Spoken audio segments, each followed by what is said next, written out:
Hello viewers, one more time we're back here with more of issues regarding insurance. Have you ever heard about popcorn lung? Well, you're about to find out. Here's the story. For Wayne Watson, popcorn went from delicious to almost deadly. When we first met him in 2007, Watson was popcorn obsessed. I ate about 2 bags a day, every day. Every day for 10 years, until his doctor diagnosed him with a rare disease, popcorn lung.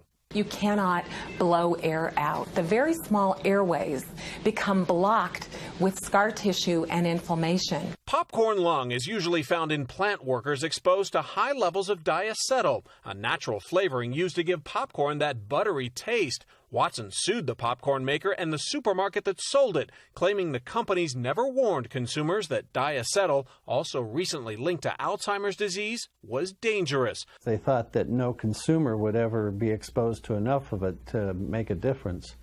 Well, they rolled the dice and they lost. A jury agreed on Wednesday, awarding Watson damages totaling $7.2 million. Watson says he plans on giving money to charity. One thing he says he won't be doing is buying microwave popcorn. Probably look like a fairly healthy guy, but I only have, on a good day, about 53% lung capacity. Many manufacturers no longer use diacetyl in microwave popcorn. Glister Mary Lee, the popcorn maker in this case, did not return calls for comment, but reportedly issued a statement saying it was disappointed with the jury's decision and is evaluating next steps. Hi, we're back again. So you just saw a little bit of a glimpse of the story. My name is Sarah. My name is Gary Smalley. And we work for Fountain Risk Management, and we service all lines of insurance. But here we are going to talk about today about something very important, which is products liability.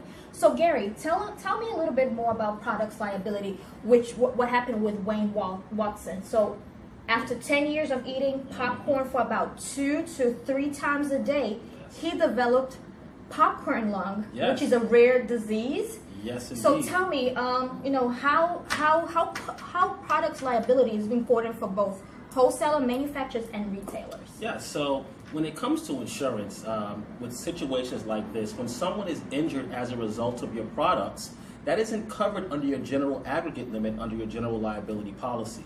So products liability covers you if someone is injured by the products you manufacture, you distribute, or you sell as a retail location. So you're basically telling me that, if I decide to sell a product, I can be also liable for selling that product. That is correct. So let's look at another example when it comes to products. Let's look at Samsung. They've been having a lot of issues with their batteries. Well, think about this. If the battery was stored incorrectly at the retail location and that's what caused it to explode, then the product's liability of the retail location would pay out.